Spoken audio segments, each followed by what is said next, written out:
Welcome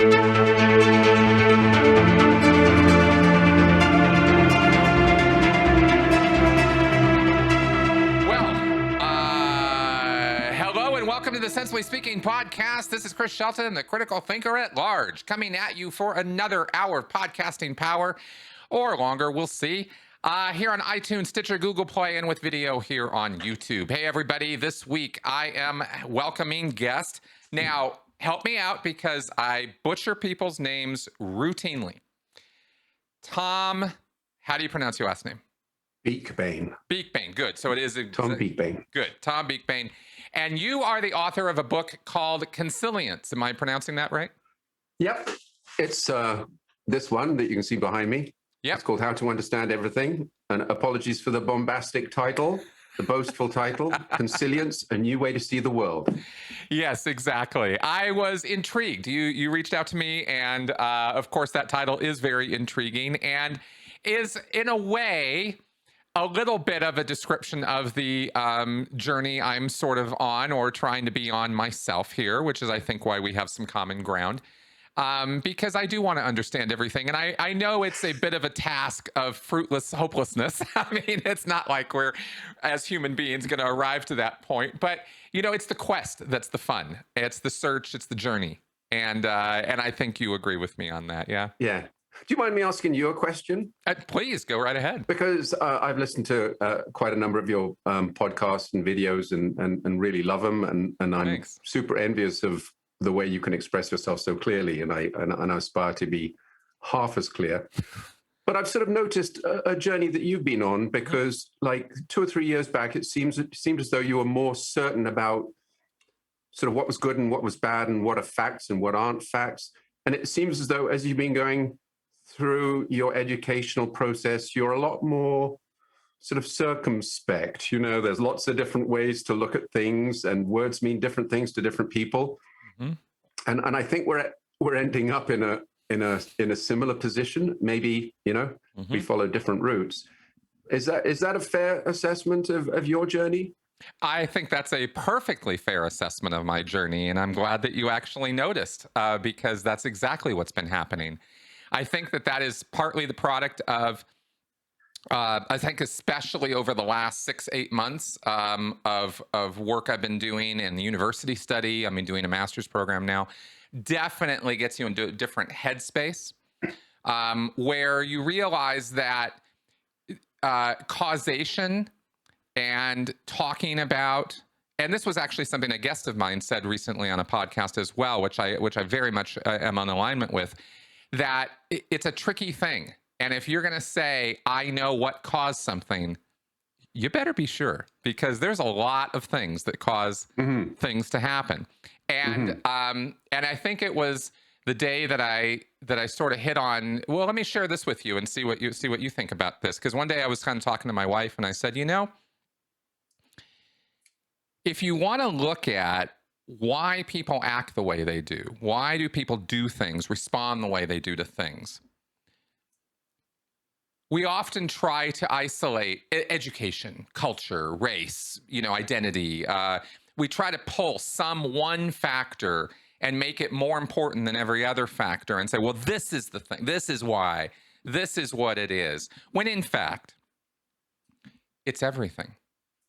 The reason that person acted that way is everything in their life that led up to that moment, including everything you or me or other people said and did to them, everything they did and said in response, all of that is the reason they are now acting the way they're acting or doing what they're doing. And it's not a matter of pulling out one isolated thing and saying, well, this is it. And this is the thing that is the driving force, which is not. And now I'm gonna look like I'm backpedaling when I say it's not to say that you can't isolate these factors and talk about them, but I think we go too far. And this is why I don't think I'm backpedaling, because I say I think we go too far in saying, well, if he was just better educated, he wouldn't act that way. Yeah. Well, if he just didn't ever take part in that religion, he would never have done that. We say these things with confidence as though we know what we're talking about. Yeah. And I think that's realizing that, I think, was a big day for me, because it made me realize that I need to be a bit more open to other ideas and other views of things, because just because I think something is a way doesn't necessarily mean that that's the only way to look at it. Yeah. So over the next little while, we can discuss what consilience is, but consilience takes one really deep on that whole matter.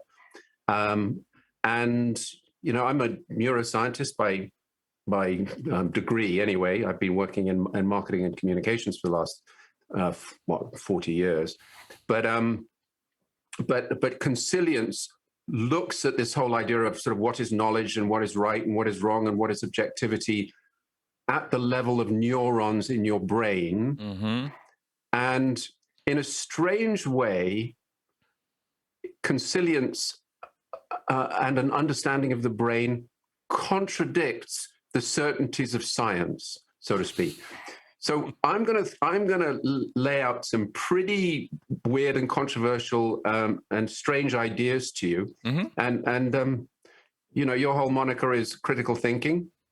It is. So I want you to come after me. Imagine that I'm a Scientologist who's buttonholing you, and you can listen, but ask the penetrating questions and come after me. Sure. Is that fair? Absolutely. We'll have some fun. Yeah, absolutely. And thanks for the invitation. So I try very hard, of course, as you've seen in my videos and podcasts, to find common ground with people. But skepticism and criticism is absolutely on the table. So let's go ahead and do it. Let's just start at the beginning then, as far as our audience is going, because I have the advantage of having read a lot of your book. What is consilience, as you are defining it? Because your take on it is a little bit different than if you look up Wikipedia's definition and idea of consilience. So how are you defining this and approaching this? Yeah. Well, I've defined it a number of different ways in the book, and I keep refining the way I define it. And so if you look at some of the articles I'm publishing, you'll find it expressed slightly differently. And some people who read the book, they come away thinking, I still don't quite know what consilience is. And that's fine, because, I believe that concepts like consilience should evolve and should change, and we should make them our own, so to speak. But what consilience is the growing together of the different disciplines, the different sciences, that changes the way one thinks about everything. And consilience has been happening in the sciences. So the physics and chemistry and computing and anatomy have grown together. There are no longer these boundaries between those academic disciplines. And my argument is that because of the dissolving of those barriers and advances in neurophysiology and genetics, my argument is that we understand now, if you're brutally honest and look at the research, what's happening in the human brain. But we're still telling ourselves these mythologies about how special humans are, how Homo sapiens is so much better than every other species, and we use logic and reason, and we are conscious. And my argument is, well, actually, if you look at genetics, you see, frankly, for the last 600 million years, things haven't changed as much as we think they have.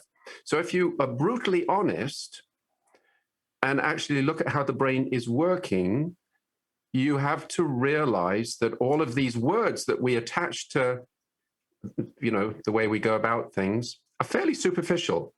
And our behavior isn't, and this, you can come after me on these, believe me, our behavior isn't the result of thinking, and I do the air quotes there.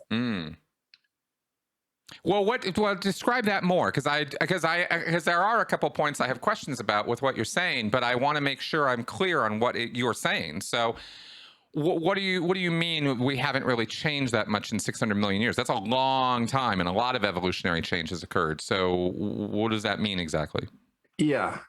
Yeah, it does sound very strange It's a bit of a drop you statement, in yeah. there. So I don't want to get too sciencey on you, Yep.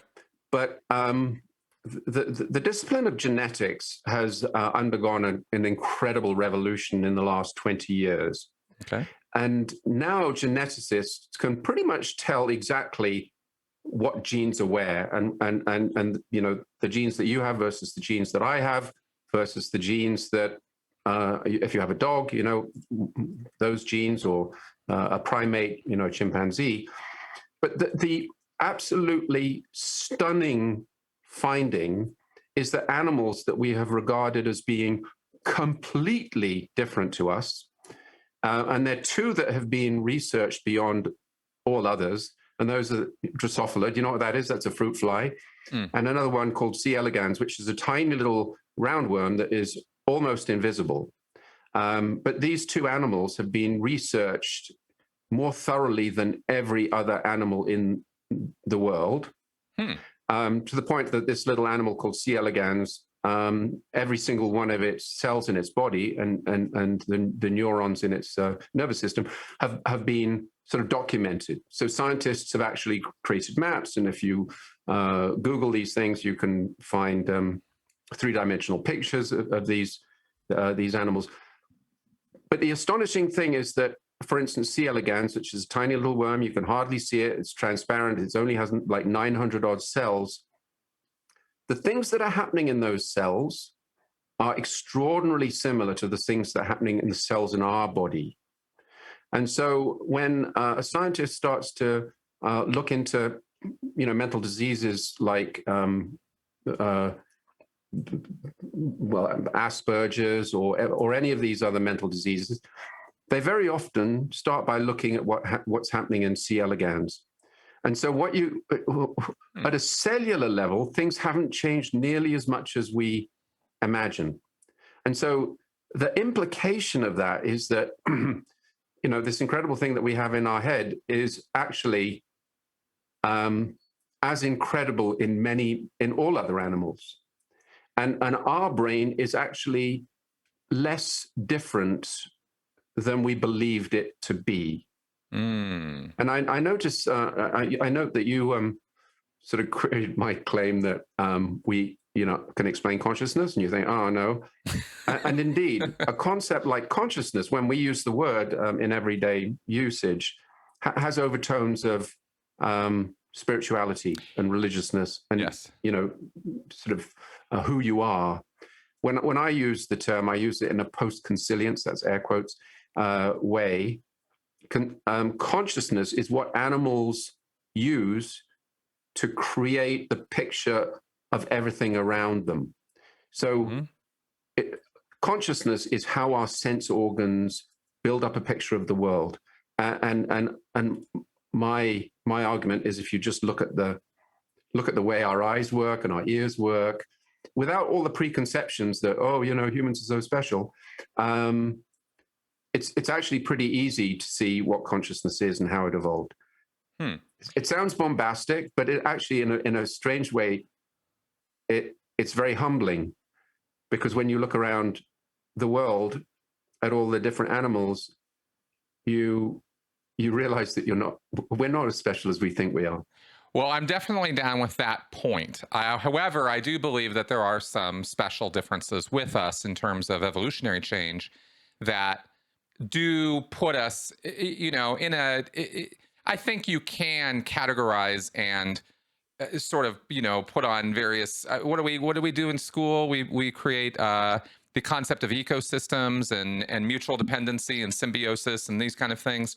So I think you can categorize and relate these things together, but I do believe that you're right that we are not all that we think we are. I do believe that you are on the right path with that. On consciousness, my first question to you about that is the way you've described it so far, and of course we're talking in simple terms here, trying to keep this at a layman's level. You paint a picture of, okay, well, it's a product of perception.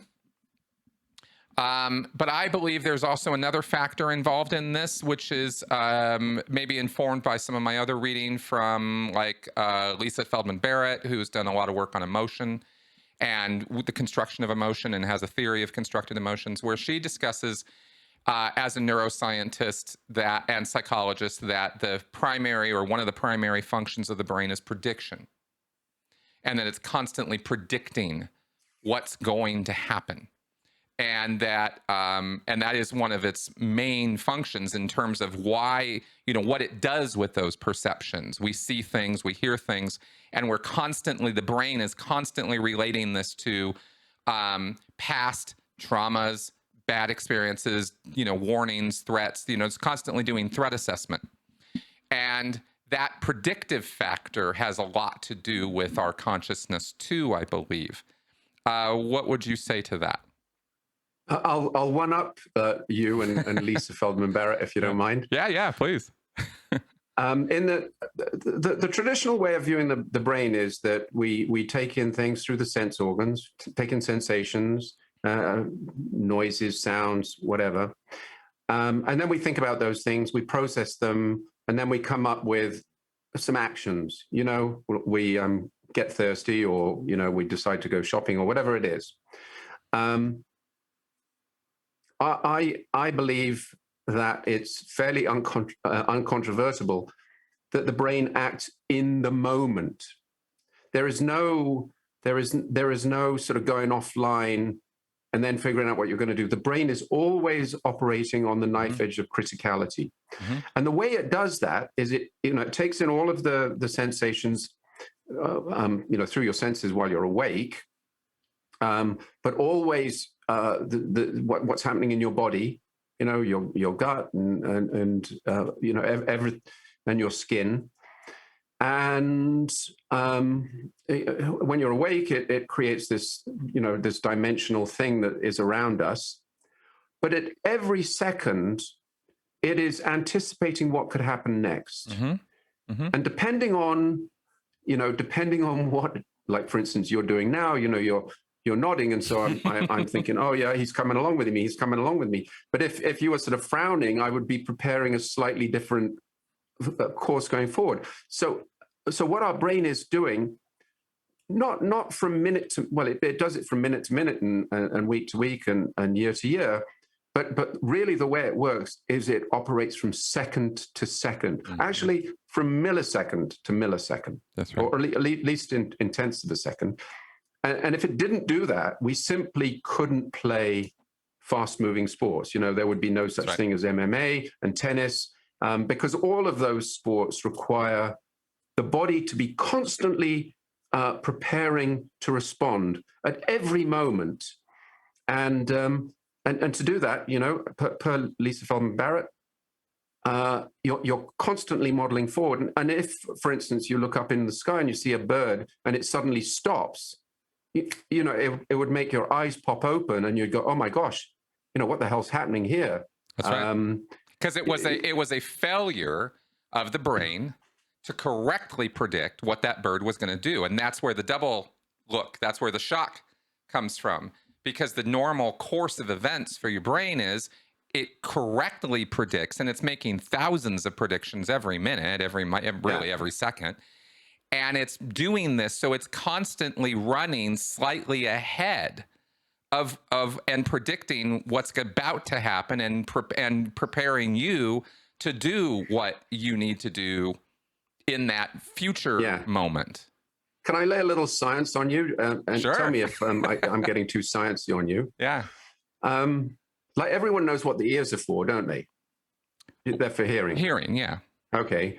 Actually, probably a more balance important too. Function is balance and sort of helping create this three-dimensional space. But let's stick with hearing for a moment. Sure. Here's a question. Why are there more nerves going to the ear than away from the ear to the brain?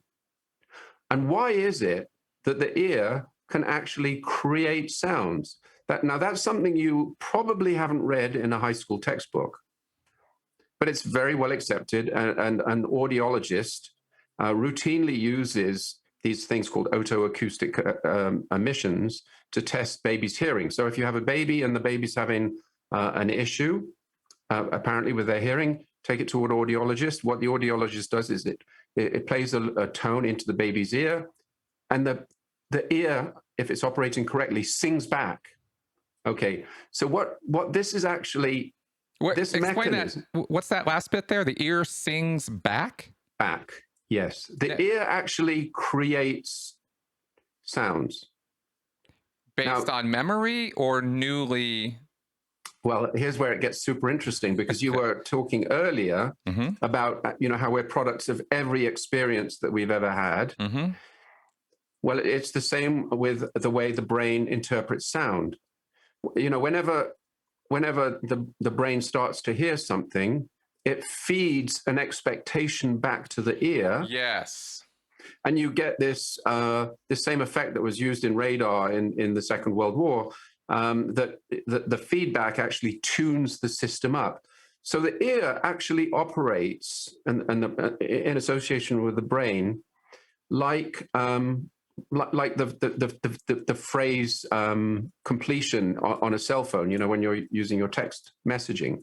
Auto completion, yeah. Autocorrect. So as soon as you start saying something, the ear, the brain is telling the ear what to expect next, which helps you pick out the sounds that are important to you. Yes. I'm totally on board with that. Yeah. So that's just I'm just giving you that as an example of how the brain is always anticipating what's happening next, and it's actually feeding that, back to the sense organs. Exactly. And a perfect example of that is when I talk to my refrigerator, which you did not expect me to just say. So you probably heard or expected something different to come out of my mouth when I was saying that. And it gave you what does it say back to you? Right, exactly, right? Because you're trying to anticipate, right? And so there you go. So that's kind of, an example there for our listeners of how this works. And can I just butt in and tell you something pretty interesting there? I mean, you fed me something a little nutty, and my reaction was to laugh. And my whole thing is that this thing that we have in our head, and I call it a neuronal orchestra because that's what's sort of happening in the cortex. It's always sort of trying to make sure it's in sync with the person that it's dealing with. And when you come across something that's unexpected, I could act with hostility. Like, how dare you speak to a fridge? You must be crazy. But in order to indicate to you that I'm on the same wavelength, I go, ha, ha, ha, ha. And that indicates to both of us that we're actually still part of the same tribe. And I'm not a hostile alien form that feels threatened by you. That's a good point. Does that make sense? Absolutely. That's a really good point. And it also is a reflection, I think, of, I don't know, let me run this by you just since we're talking about stuff. Humor, I think, the laughter, that response, I think it's a surprise. It's a failure to predict. The thing about comedians and stand-up is they're always feeding you lines that you didn't see coming. The setup is the familiar. The setup line is, here's a situation where you're familiar with this stuff, and now here's a zinger.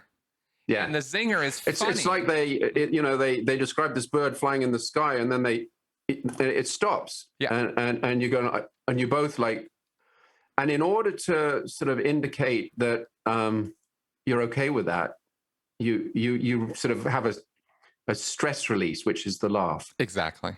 Yeah. As opposed to. And that's and in many contexts, a friendly context, for example, you're at a club, you're with friends. There's no tension. There's no big deal. It's I was surprised, but there's no consequence. There's no negative consequence to it. Oh, isn't that funny, right? Yeah. And we really do kind of. And the more surprised we are, the bigger the laugh, the bigger the reaction. Yeah. But you can take that same setup and that same sort of what's going on up here. And you can be home alone in a dark house and you get surprised. And the response is not necessarily laughter, it's fear, it's terror. It's oh, what's going Yeah. on, right? And you're imagining all these horrible things. And then once you find out there really is no fear, oh, it was just the window banging, it was just the curtain, it was just the dog, it was just the cat, whatever it was, whatever thing. Ha ha ha ha. Now comes Yeah. the tension release, right? Yeah. So it's really interesting how this interplay works, because it's actually same mechanisms can cause a laughter response. But until we get that release, it's actually could rev us up to a fear, a terror, or an anxiety response. Or, for example, British culture, you know, they're so uptight, they're so conservative sometimes. And Aren't they awful? yeah, I mean, not that Americans aren't either. And, but it's the culture. So, for example, your example of, you know, somebody might say something off, or the bird might do something weird, and the response is immediately, well, that's not right. That shouldn't be that way. And it's almost an offense. I'm offended that this is acting this way, you know, because things are supposed to be a certain way, damn it. And that's almost the definition of conservatism. I mean, it's the way we respond and react to these things says so much about our core personalities. And I think that's where we see really interesting differences in people, you know. To speak to what you were talking about earlier with the genes, I think my analogy is Legos, actually, because it's kind of like you got the same building blocks, but look at the variation that you can create. Exactly. That's a great great analogy, great metaphor. Yeah. Just going back to the whole thing about British and humor and so on. I mean, you know, I was brought up and educated in the UK, and then I came to Toronto. But humor is extremely dependent on culture. Yeah. So I mean, Americans and British people just have a different view of what's funny. The British tend to appreciate sarcasm, and irony, and frankly, I do too. Me too. The pythons are some of my favorite.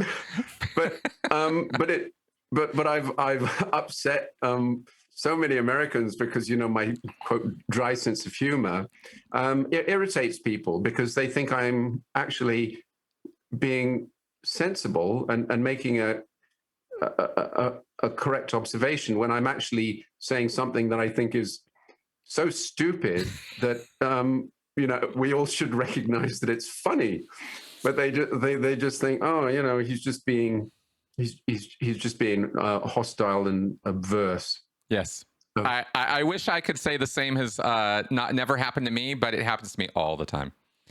Because I have this very dry sense of humor sometimes, and I just say stuff without necessarily any look on my face. Like, you have to be looking me in the eyes to kind of get it that I'm joking, right? And so sometimes I'm joking, I'm totally joking, and people take me completely seriously. So, yeah.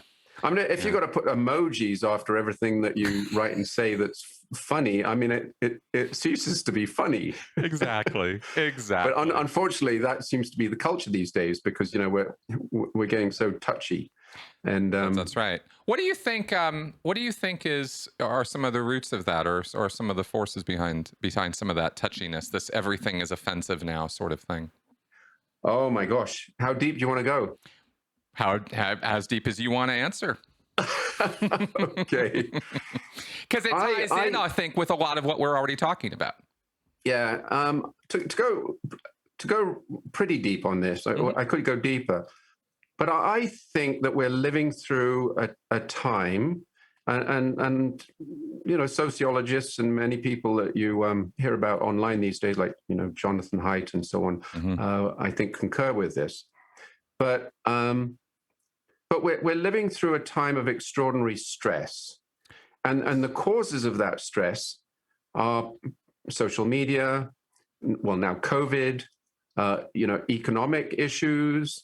You know, and I think a lot of the time the causes of the stress aren't really recognized, and the people that are most stressed out, of course, are like mostly teenagers. You know, they're trying to find their footing, but the future looks pretty strange, and we haven't really got our head around, you know, how to use social media and how to have good conversations online. You know, we tend to be reacting to things with emojis and, you know, thumbs up and art, you know, orange man bad and whatever it is. And so consequently, we're becoming more and more sort of superficial and worried about, you know, how many likes and retweets we're going to get. And because of these huge changes that are coming about because of the internet,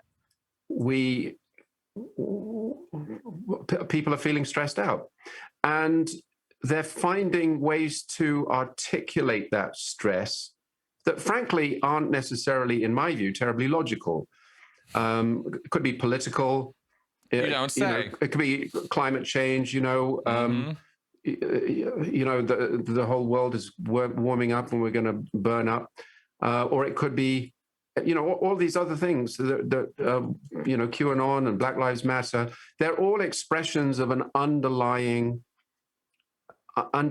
anxiety. We're not sure where we're going, right? And consequently, we're gravitating to our separate little tribes, and those tribes are evolving in ways that are taking us apart, and it's not leading to somewhere good right now.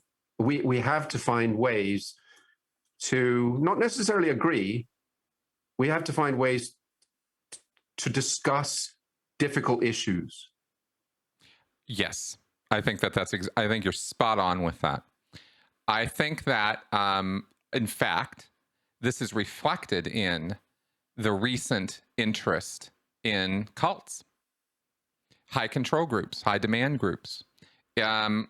People feel more out of control. They turn to these groups for answers. These groups routinely betray them, take advantage of them, even ruin them, and then they're even more unable to predict, unable to know the future. I mean, what you're talking about is the uncertainty of the future, which really comes back to that business of what's this thing for? Prediction. Yeah. What's it trying to do? Tell where things are going. And what is it harder and harder and harder for us to do these days? Exactly that. Yeah. And I believe that there's another factor that might be at play here, and I wanted to pick your brain about this. I don't have a study. I don't have a consensus. I don't have like even a written down theory or hypothesis here. But it's just, but the idea is basically, I'm wondering these days whether the internet or the even pre-internet, the incredible knowledge base that humanity has built, the incredible communication structures and systems that we have built. I wonder if these systems and this volume of information that is available to us are themselves acting to overwhelm our capabilities, our biological capabilities. Every single one of us is only capable of having our attention on so many things at one time. And we are demanded by the way, certainly as the internet has grown, we are demanded to keep up. Fear of missing out, this FOMO, which I'm sure you've heard of, it's a stressor all by itself. If something that the 20th century, 21st century average citizen now has on their mind that the person in the 18th and 17th century I don't think did, is what's happening in India right now. Yes. Oh my God, what's going on in the UK right now? These are things you can't do anything about unless you're in a position of power or in a special position. You're just a regular Joe. You can't do anything about any of this. And yet you are overwhelmed with bad news, with conflict, with controversy, with unpredictable outcomes all over the world. And it's made out to be that you're supposed to be doing something about it, or somehow this is your responsibility, or it's in your bailiwick or something. And I believe that itself is overwhelming us. So that's, yeah. What do you think? I agree. Okay. I would add a couple of other sort of ways of looking at it, though. Yeah, sure. I think that because there's so much easy access to information and news stories from around the world, and because sort of reputable news organizations have been hollowed out, the role of journalists has had to change. And unfortunately, journalists have less incentive, and they're just simply not paid to dig into subjects deeply. So, when you hear about something, a war in Syria or whatever it is, or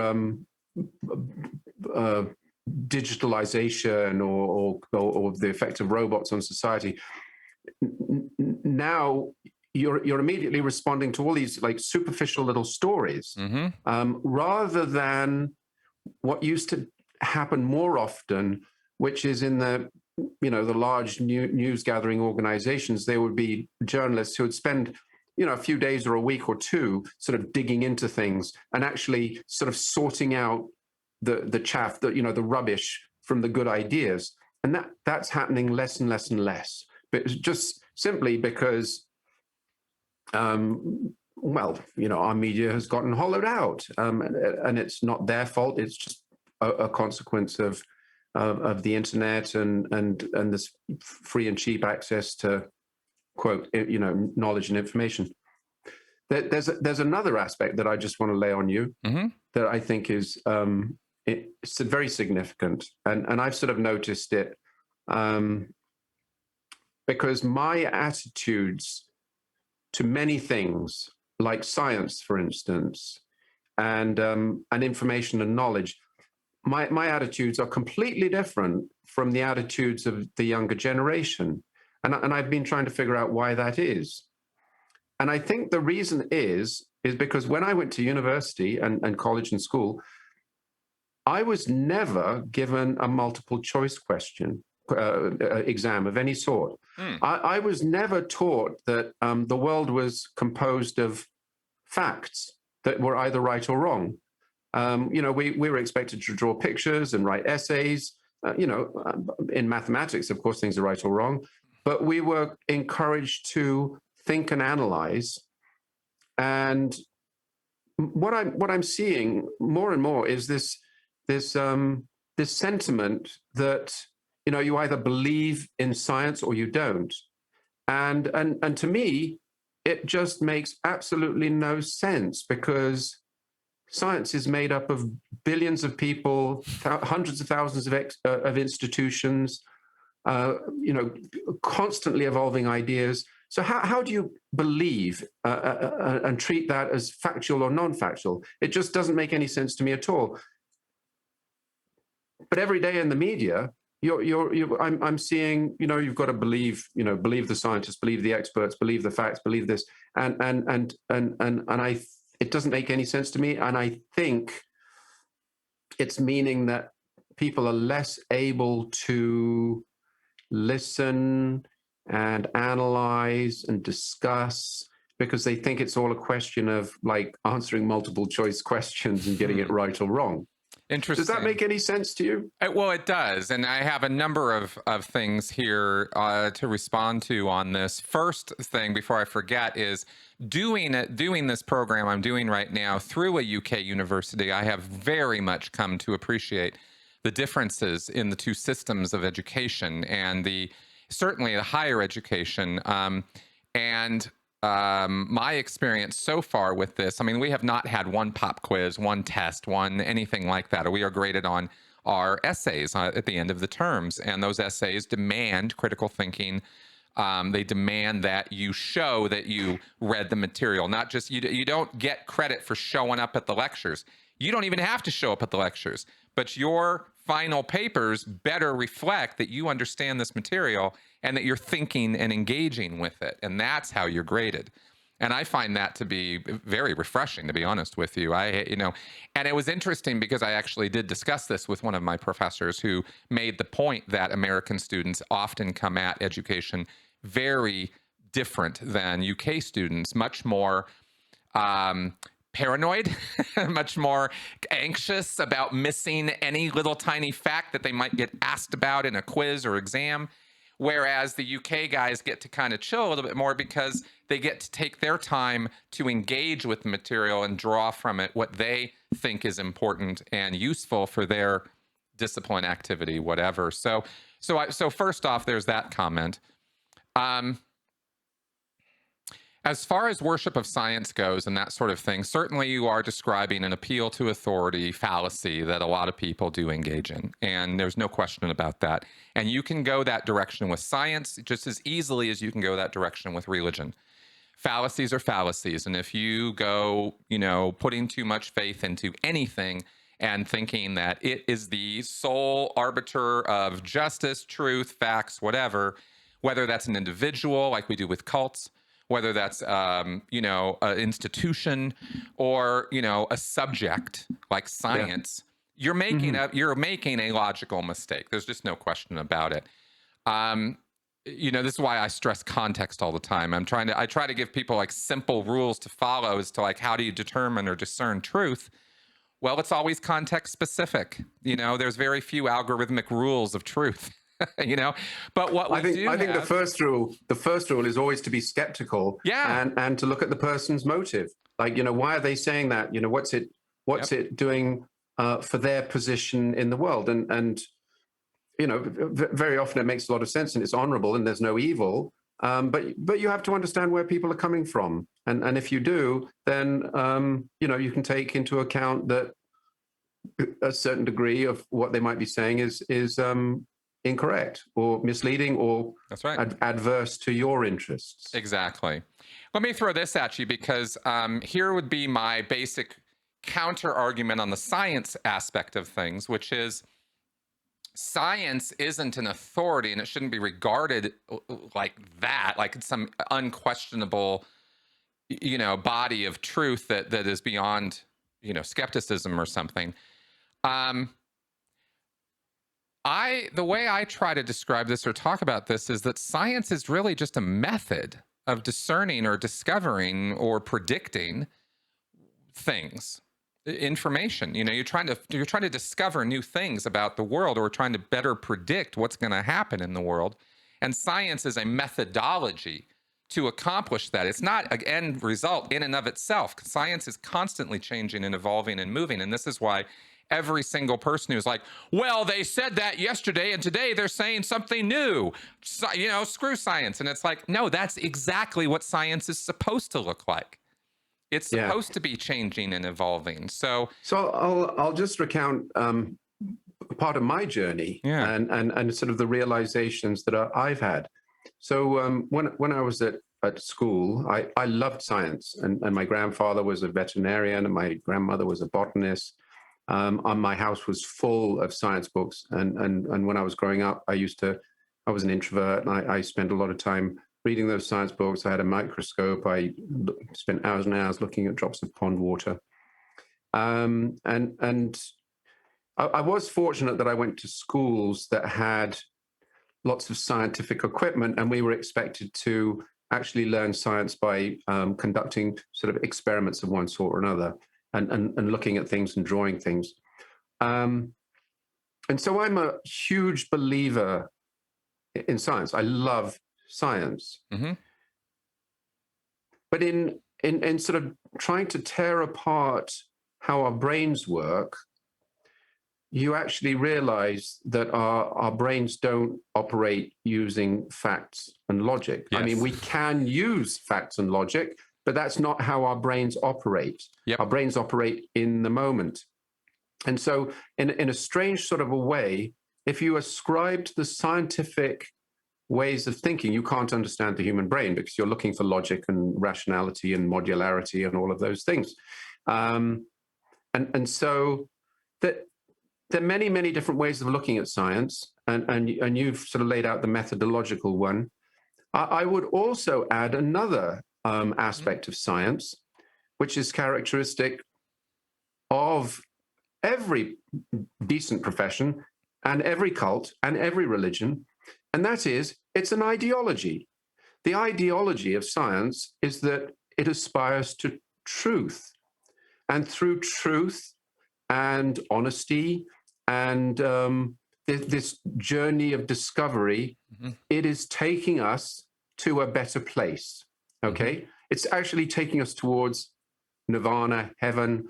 You know, it's higher up the ladder of being. So it's not just a matter of sort of facts and processes and journals and what have you. It's also an ideology. But scientists tend not to like to think of science as being an ideology because, of course, science is factual and completely independent of emotion and the craziness of humans. As if, yes, I know. I totally get your position, and I've certainly heard those arguments. And I'm not saying that's your position, but you're just representing this idea. And it's certainly true. You have to take it to the next level to get to what we're talking about, where you have to, really acknowledge the frailty of human systems. I mean, as you said, our brains don't operate on facts. That's not how our brains are put together. That has nothing to do with the function and purpose and activity. Chris, of this. Mine does. Okay. I'm sorry. Of course it does. Anyway. Thank you. Yes, Thank you. Yes. But that's kind of the deal. But it's interesting how the discussion we're having right now, I don't know this is a discussion that could have happened 30 or 40 years ago. I mean, we've made a lot of breakthroughs in neuroscience over the last 30, 40 years, haven't we? I would say I would say the real breakthrough. Well, actually, in neuroscience, in a strange sort of a way, it's been log jammed. And most neuroscientists would still tell you that the human brain is one of the most mysterious and incredible things in the universe. I believe that's about to change. I believe that once we face the facts and look at, and not just look within disciplines, don't look just within neurophysiology or biology or physiology or genetics or archaeology or whatever it is. But once you connect all of those different disciplines together and use the insights from all of the incredible thinkers and brilliant people that are operating everywhere, we are on the cusp of a revolution. And it's happened because of many, many different advances, and some of the most incredible advances are actually in computing and mathematics, because now we realize that not everything is sort of linear or random. There's a whole world of mathematics that is related to chaos and emergent phenomena. That's right. Are you referring there to? I've only scratched the surface of this, so I don't even have the terminology to use or the vocabulary to throw around. So I'm gonna talk about this in simple Simon terms, because that's pretty much how I understand it right now. But it's something I want to look into more, and that is the systems theory and the systems and computers and the chaos stuff. There's a guy named Lex Friedman. He's a podcaster. He's been on Rogan a few times. I think he's a physicist or computer guy. Computer guy, yeah. He's a hero of mine. I love his podcasts, and I really appreciate when he digs deep with some really cool, deep thinkers. Yeah, he's real good. I'd love to talk to him someday.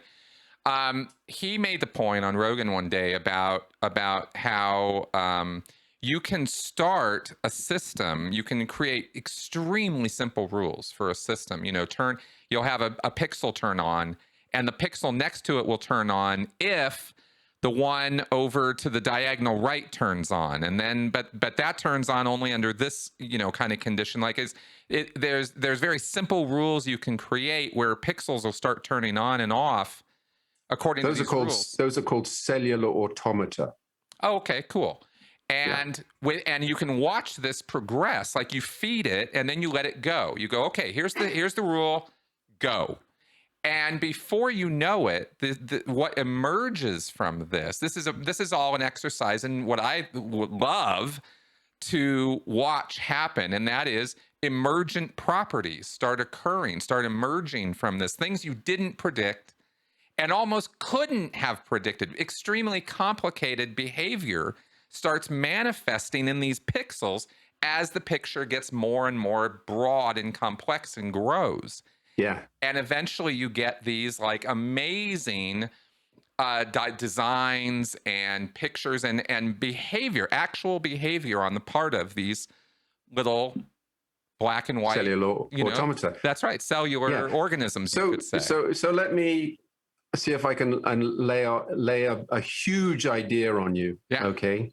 And this is really, I guess, at the core of consilience. You can see I'm like bundling everything into this consilience thing, can't you? It's like whatever I want. Boom, boom. That's right. Well, so, and we'll clarify why that's actually okay with this. So yeah, maybe. So the traditional sort of scientific view of the world has been inherited from Abrahamic faiths and this idea that the world has been organized by God. You know, there are these different categories. Humans are on this scala naturae, you know, climbing towards heaven, you know, and the planets are ruled by laws, you know, the laws of gravity and the laws of motion. Now, when Newton came up with those laws, he was dead certain that those were the laws of God. Okay, right. There was no doubt in his mind where those laws had come from. So science, the traditional sort of pattern of thinking in science is what I call top-down. It's categorizations that have been made by people through language. You know, there's books and there's flowers and there's all of the things that we see around us. And then there are these laws. And of course, laws have to be created by someone. And, you know, who else but God? And so those assumptions are built into the way science has come to us through the generations. But in the last, I would say 10, 15 years, and there's a book behind me called A New Kind of Science by a fellow called Stephen Wolfram. And if you Google him, he talks about cellular automata and this new way of thinking about physics and everything in the world. And the new way has come about because of the power of computation and an AI, because in AI and machine learning, you don't tell the computer exactly how to do things. You let it figure it out.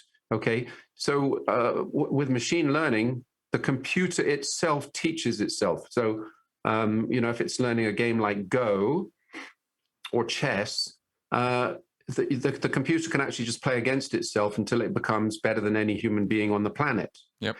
And that's a realization that is new to us, because 20, 30, 40 years ago, if you were going to build a sophisticated computer, well, of course you need sophisticated programmers who come up with, you know, incredible rules and what have you. But this new way of thinking about the world is that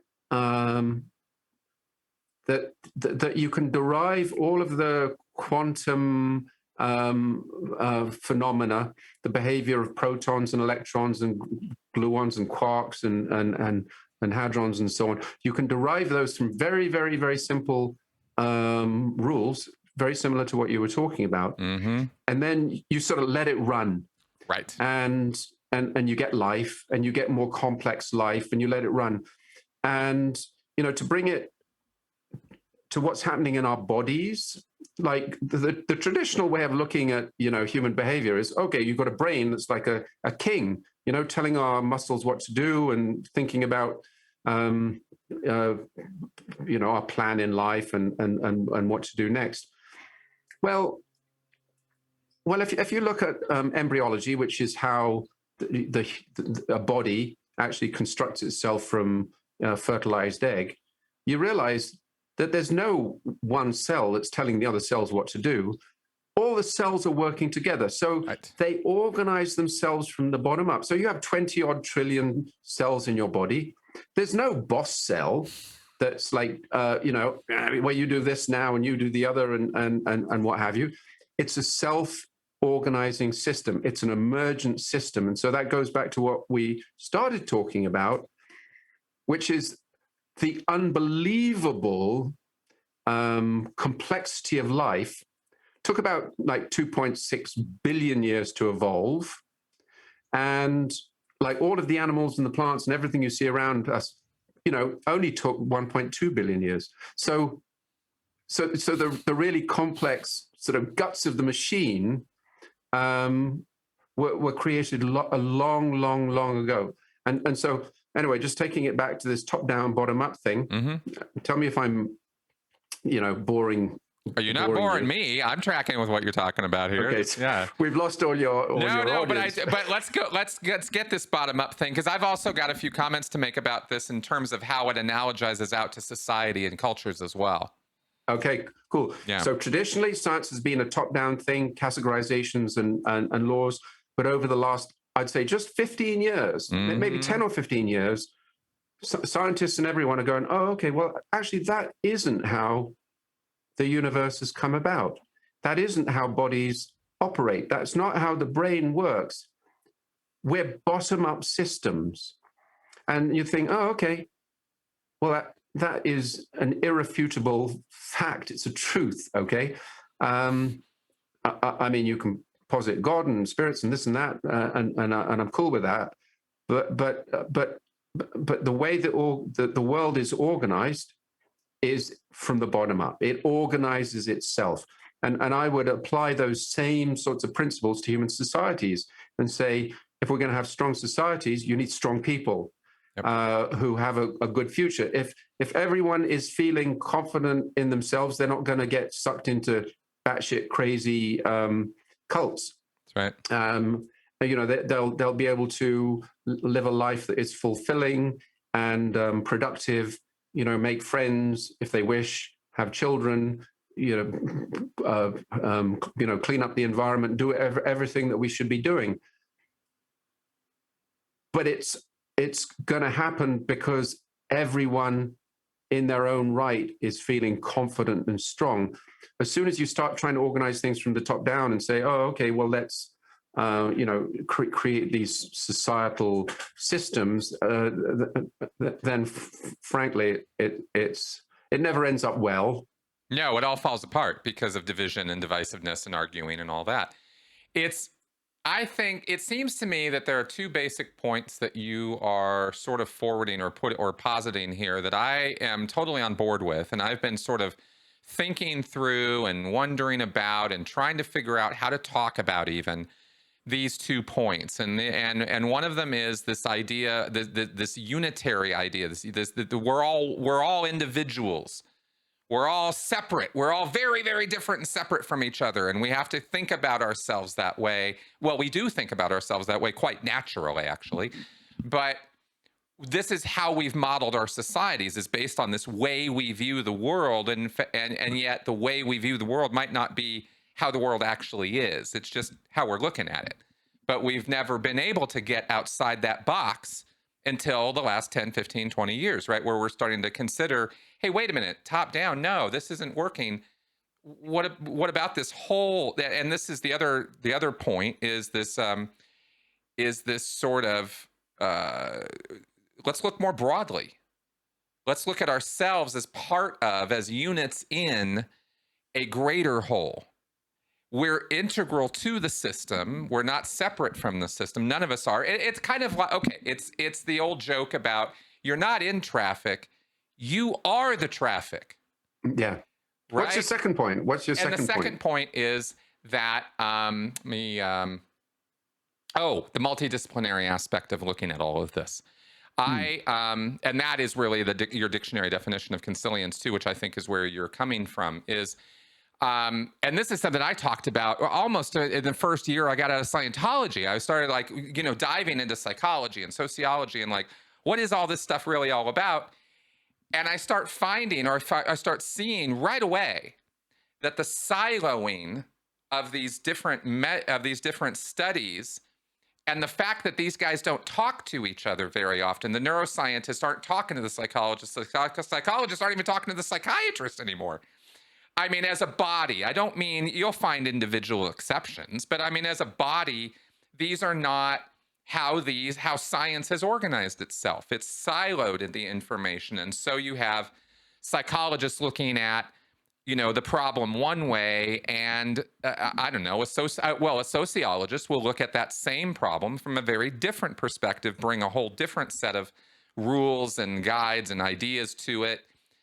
And they're both right in their individual ways, but they're even more right if they come together and bring their information together and look at it in a more wholesome, integrated way. And that was a real frustration for me for a very long time. Is these different buckets or silos? Sapolsky talks about those Chris, buckets. you're articulating this so clearly and so perfectly that I want to recruit you as the first archdeacon of the Church of Consilience. There we go. Well, I'm on board. Because because this is the thing I've been really, pondering for definitely the last year or two for sure, is what if this whole model of our, and I think it was Lisa actually in some of the neuroscientist stuff, even Incognito, which is David Eagleman, really got me. The neuroscience stuff is really where I started thinking very differently about people. And I think the analogy, and maybe you could speak to this, is the Eagleman put out an analogy of the slime molds. He talked about slime molds, and experiments have been done. You can look this up, where a single cell, like there's nothing there. There's no nerve system. There's no brain as we understand it. And yet this collection of cells can act as though it's an intelligent thing. It has direction and purpose and intent. It can figure things out. And yet there's no nerve system. There's no brain that we would think of as a brain. There's no thinking going on there as we would describe it. And yet there it is doing things that are thinking things.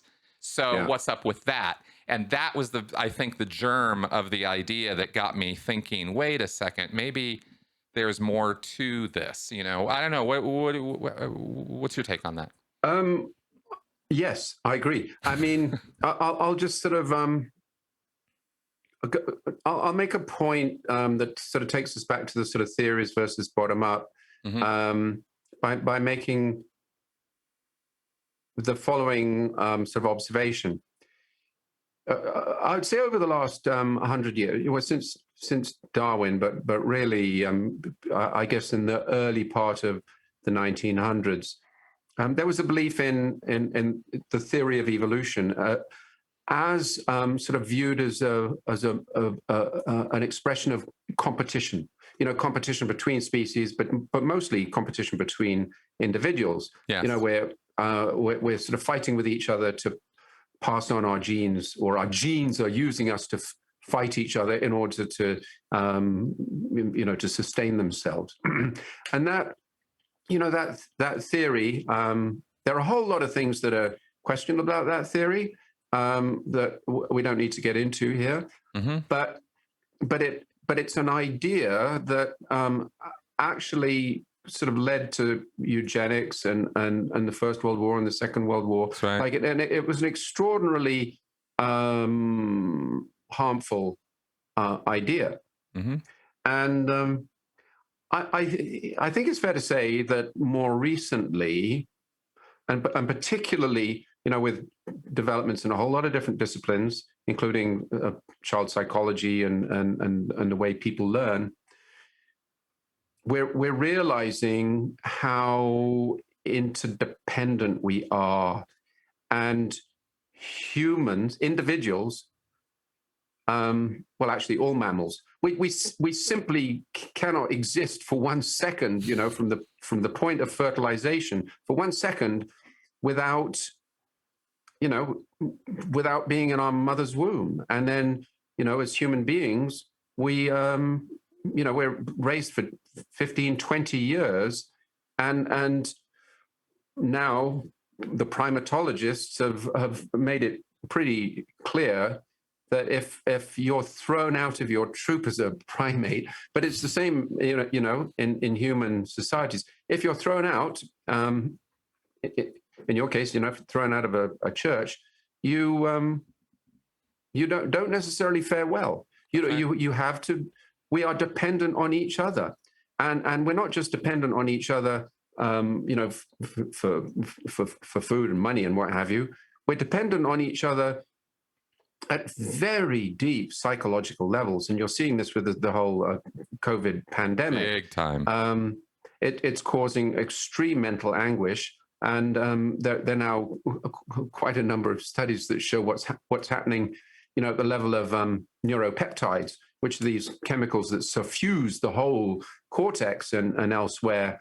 And you for instance, take a rat or a mouse, and you isolate it, and these chemicals just go nuts.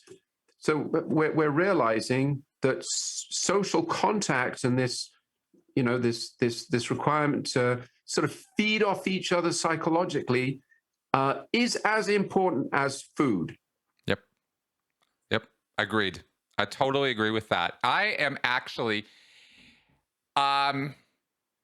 happy to finally find a path of knowledge or a way of looking at the world that is really making sense to me in a way that other ways that I've tried over the years to figure this stuff out have not. This makes sense to me in ways that nothing else has. And I've done deep dives on this stuff, right? And I've been talking about this stuff for years. And by this, I mean this business of of community, of togetherness, of mutual survival, of the fact that it's very. I'm very happy to find out that it's not just a moral position that compassion and tolerance and getting along is a good idea. It's actually more a scientific fact.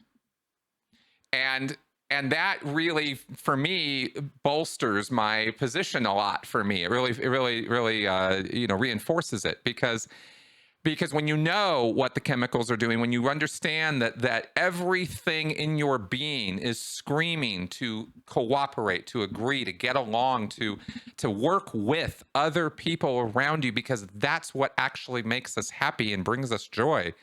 That's and this is embodied in so many places throughout our cultures. No man is an island, right? I am a rock, all this crap, right? Like we know this at such a fundamental level. We've been saying it for centuries. Yeah.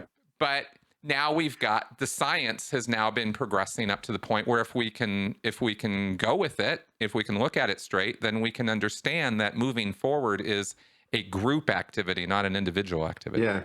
I'll tell you something that I find very interesting, though. Mm-hmm. And that is human beings, we're very good at telling each other self-actualizing, self-affirming stories. Mm-hmm. So I'm, Chris, you're an extraordinarily articulate and bright fellow and very, very handsome. But, we're very good at that. Yep. And frankly, who doesn't like being told that? Yeah, exactly. Right. I know my face is getting all red right now. But I mean, one of the stories that we've been telling ourselves is that as a species, we are brilliant because of our rationality and our logic and our ability to think. And I'm actually saying, well, no. Actually, if you really understand the roots of our social nature, you can track those things back, and they're not particularly self-affirming and they don't big you up, because like for hundreds of millions of years, and sorry, I keep getting sort of evolutionary on you, but many animals, birds and mammals, we're very, very good at sensing what's happening with other animals around us, and we move in concert. We look at the same place. We get anxious if someone starts staring at us, and it's the same with horses and deer and birds. They're just the same. That's one of the roots of our social nature. Another is the being parented gene. Mm-hmm. Okay, Mm-hmm. because as human beings, take a baby away from its mother, and there's immediate panic. That's right. Immediate panic, and it's deep rooted. And here's a crazy, funny thing that I find pretty amusing. We've always imagined that rats and mice are pretty non-communicative. They don't really say anything. Well, the last 10, 15 years, there have been so many studies now that are documenting how they're actually chirping and purring and giggling even. You can tickle a mouse, but it's all ultrasonic, so we don't hear it. But you take a rat pup away from its mom, and it starts screaming. Okay? Yep. So those same things are happening in human beings, and that's the root of our social need to belong. Take us away from the authority figure, and it's like, oh my God, like something's wrong. Something, I need that person or that thing or that institution to provide that security. So we're desperate for that, and it comes from the being parented instinct, which doesn't big you up, does it? Well, not at all. And in fact, but it's trying to, and especially in humans, where we're not fully developed until, the brain isn't done until we're 25. We're unique that way. We have to come out after 9 months because our head's too damn big. Really seriously, right? And then we're one of the only animals on the planet that is not, able to sustain ourselves after birth, like at all. Like we will absolutely 100% guaranteed die if we're not cared for. That is very, very, very human. And there you go. And it's absolutely fascinating, because I think a way I might sort of try to bring all this together is to say, we've been looking at social hierarchies as pyramids with a figure at the top and a whole bunch of people under them, right? Whether it's a cult, MLM group, club, whatever, school, whatever. But we tend to overinvest importance at the top of the hierarchy, just to sort of, you talk the top down thing. Absolutely. We put all the admiration, all the love, all the support at the top. The cult leader, the parent, the figure, whatever, right? Even in a family, the father. They do this in the evangelical groups. But the fact of the matter is, the truth of the matter is, and a much more accurate way of looking at this would be, it's the whole hierarchy that matters. It's not just the guy at the top. Yes. It seems like such a subtle distinction, but Can I it's express so it important. in a slightly different way? Yeah. That meshes with what you're saying, but it's a different way of looking at it. The traditional way of looking at power is that someone at the top has power over you because they have the money or the resources or the capital or the army, and that everyone else sort of falls into line because they're less powerful. I actually don't ascribe to that at all. I think it's fair to say at all.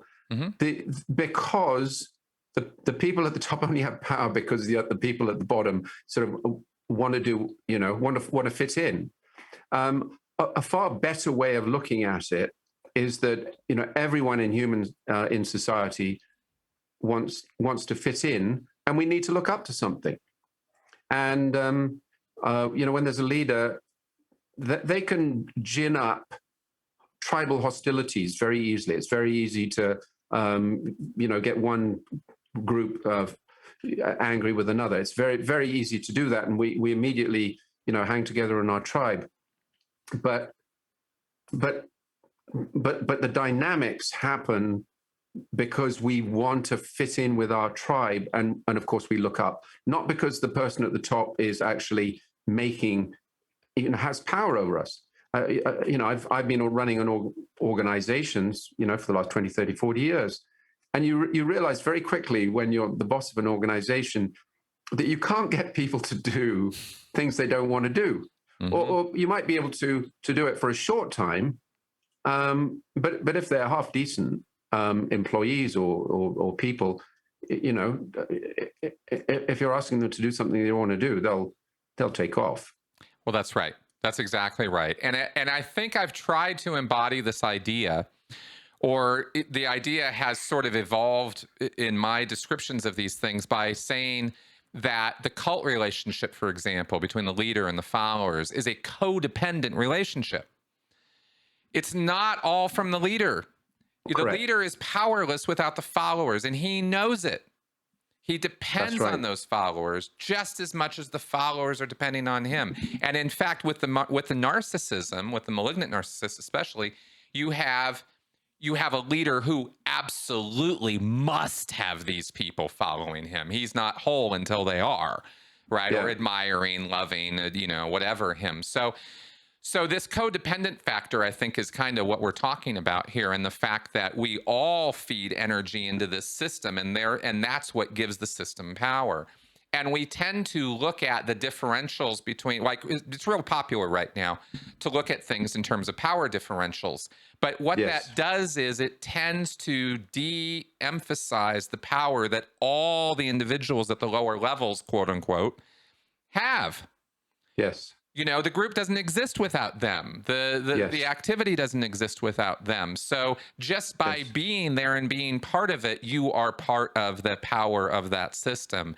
And it's a viewpoint shift. It's a different way of looking at it. And I recognize that, because I don't want to pretend that abuse doesn't happen, trauma's not real, and it's all just an illusion. I don't want to try to push in that direction.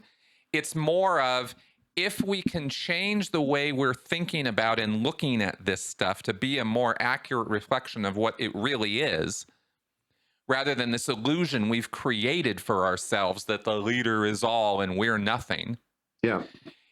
That's the change, right? It's not that reality changes. It's how we perceive and interpret the reality that needs to change. And if we can do that, we will see these power differentials really vanish very quickly, I think. Yes. The way I look at it is to acknowledge that everyone is different. I believe that everyone is different. Everyone is unique. And the people that tend to take on positions of power are people that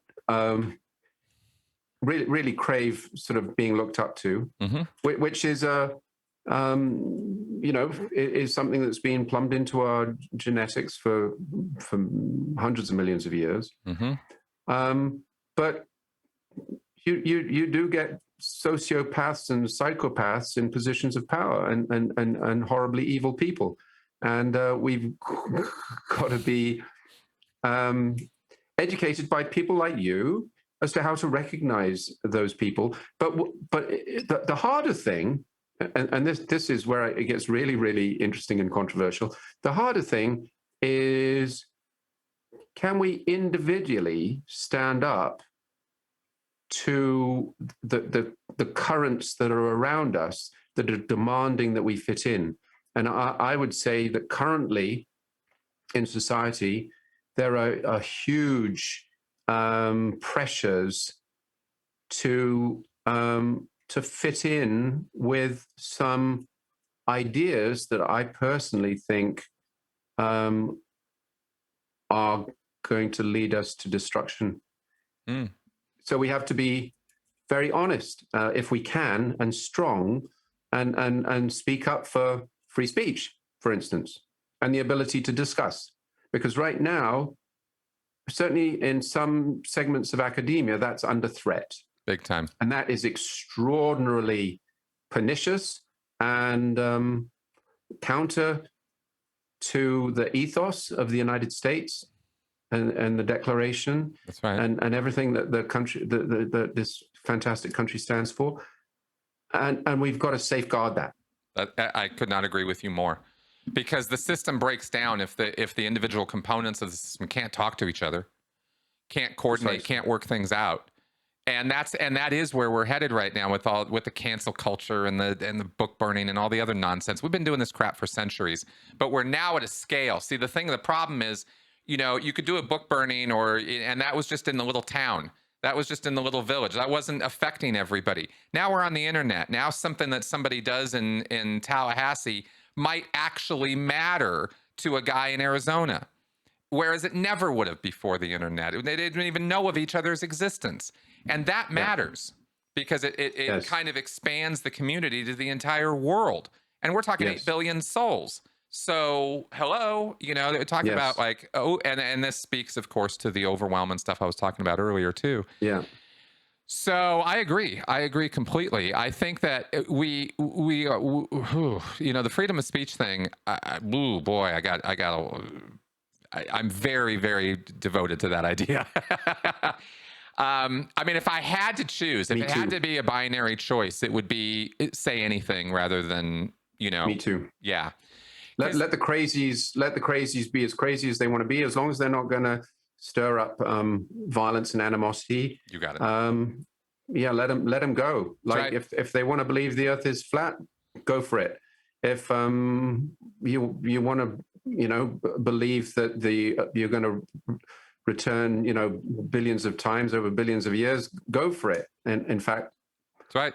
Yeah. That's well, exactly right. And I don't think you'll find, and if somebody wants to dig and maybe, you know, it's in there somewhere, but I don't think in all the years I've been doing this that I have ever said, ban Scientology, shut down, you know, don't give them the right to speak, take away their, you know, their rights. I think my message has always been the opposite of that, because instinctively I've always felt this way, that it is, you know, and it's been expressed in lots of different ways. I mean, one of my favorites, I guess, or it's not my favorite, but it works, is, you know, is the marketplace of ideas. You know, as you go, you argue your position, you get on a soapbox and you say, here's where I'm at. And people will listen and they'll go, you're nuts, or they'll go, hey, I think you got a point. And that's how this should work. It shouldn't work some other way, as far as I can tell. Yeah. You know, and this is all part of that. I have to say, I came across Scientology, I guess in about 1980, when I first came to Toronto. There was a store on Yonge Street, and it had all these Dialectic books sort of in the window. And there were always a couple of people outside, you know, with clipboards. And I had to walk past that place on the way to my work. I worked at Pepsi-Cola. And I was always interested in science, and I was a bit skeptical about Dialectics. But I went and I did the IQ test. Mm-hmm. Now, I never score very well on IQ tests, frankly, but for whatever reason, I scored, I don't know, 135. And they sort of looked at me, and they could tell I wasn't feeling sort of insecure and fearful, and so they sort of reluctantly let me disappear. But I think it's always fun and instructive to be able to sit down with people from all different backgrounds and genuinely listen to them and genuinely sort of understand them. Now, I did try and read Dialectics or whatever it's called, and frankly, I got through like a chapter and a half, and I actually went to look for the book before, you know, we got on air. And I must have thrown it out, which is extremely rare for me to do that. Wow. Because I don't throw books out, but I clearly did. But nonetheless, no matter how crazy the person appears to be, you know, sit down, genuinely try and listen and understand, but, you know, do what you do, which is ask difficult questions or penetrating questions, and be confident enough in who you are to not feel that you need to be beholden to someone with a batshit crazy idea. Exactly.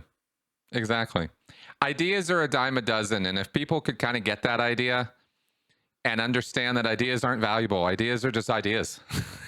We have millions of them every day. You know, it's just not that big of a deal that an idea exists.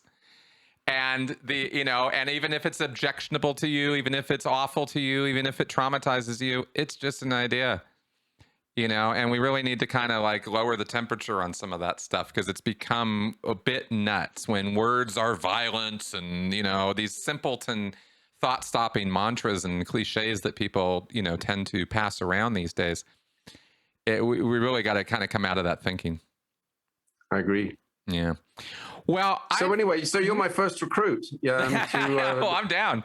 the Church of Consilience. Yeah, let's do it. Yeah, I don't know about that, but I will definitely be happy to endorse the book. I have actually enjoyed reading. I've read 2 chapters so far. I thought it was quite interesting, and so I will definitely plug the book for you. But I will also say that I think there are future conversations here.